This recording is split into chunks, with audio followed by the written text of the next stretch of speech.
Cellar Fell Race. 11 kilometres of varied terrain in the Derwent Valley that offers up a challenge for anyone willing to take it on. The race is organised by Steel City Striders and is a classic summer weekday evening race taking place at 7 p.m. on usually the first Friday in August. There's a lot to love about this race, and it's easily in my top 10 favourite fell races. All the race prizes this year were provided by Accelerate Running, which is a running shoe shop in Sheffield, and there was free beer available for all finishers. Now, on to the race itself.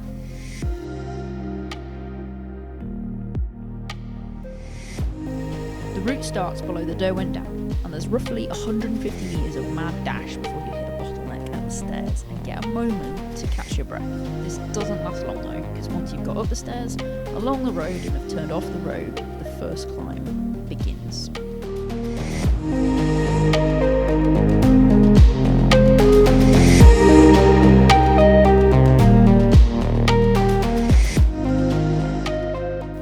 This is a pretty tough climb with plenty of sections where most people will need to switch to hiking. There's a little bit of reprieve as it undulates for a bit before the second climb up onto Derwent Edge itself.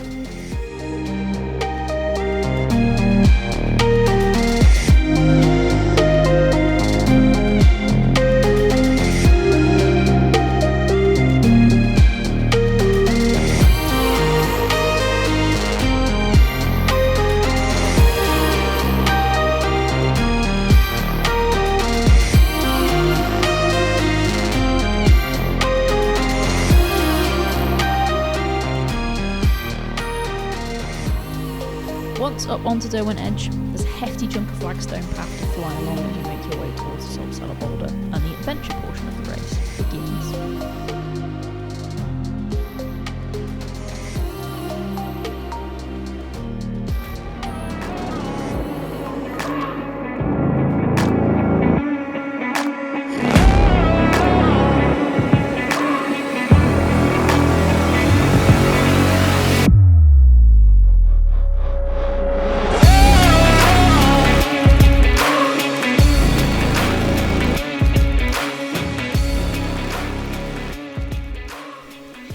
After touching the Cellar boulder, the descent begins. This is an amazing descent, unofficially renamed the Gully of Death.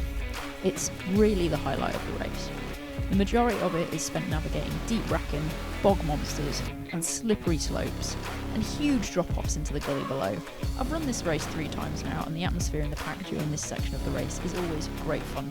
There aren't many opportunities to pass people or be passed by anyone, so you're all just wading through the bracken together really.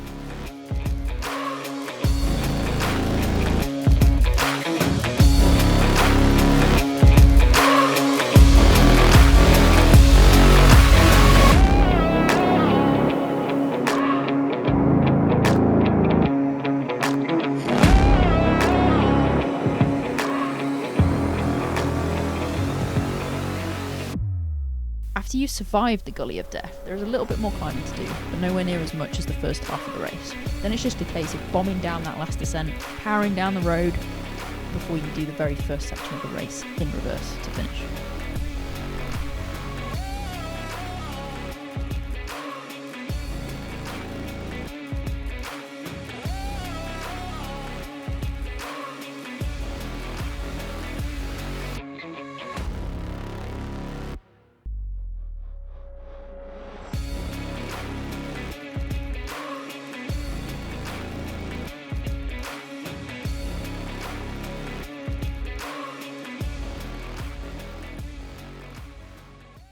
As I mentioned previously, this race is one of my favourite races. It's so much fun, and the community vibe around it is just wonderful. I love it. I love it so much. And everyone always seems to be having a good time during this race as well. Like, I'm a mid-pack runner, frankly, let's be honest. I'm not a great performer or anything. So I'm usually in that, like, bit where there's quite a few people running together, bashing through bracken together and whatnot.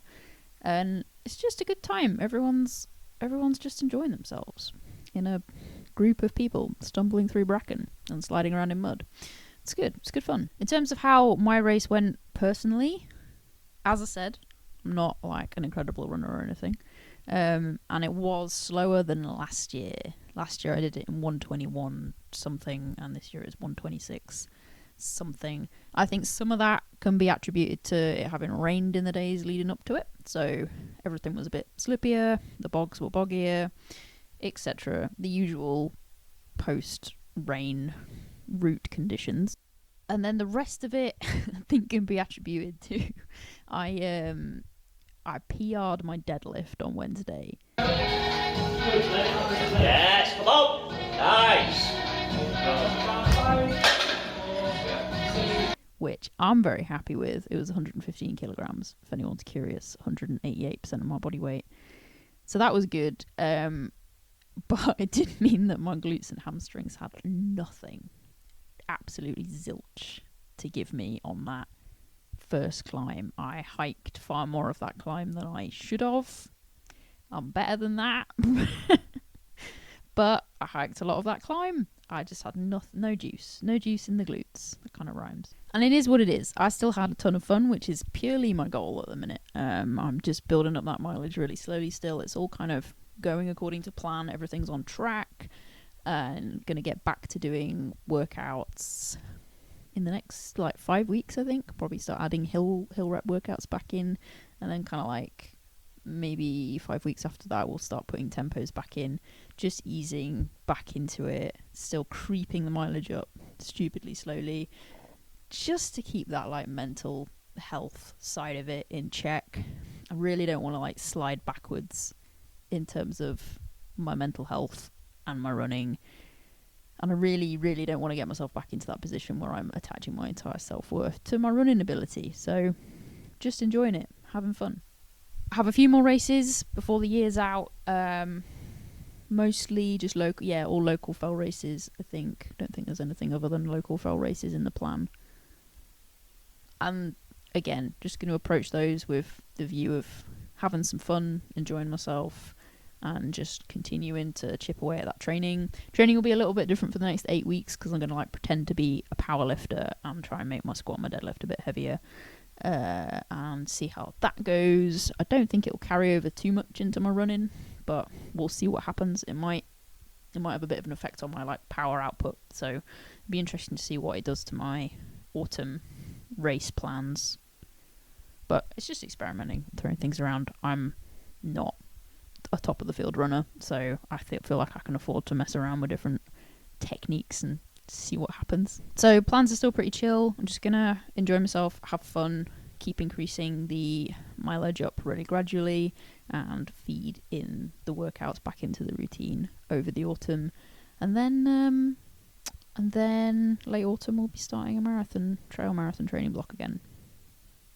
Mostly just going to be race videos for the next probably couple of months. I do have a shoe review that I need to get done, but we'll see. I'm approaching the YouTube channel with about the same amount of seriousness as I'm approaching my running at the moment. So things will happen when they happen. So until probably the next race video, which is a little way off actually, so maybe I will get that shoe review out before then. Whatever happens, thank you very much for watching, and I will see you next time.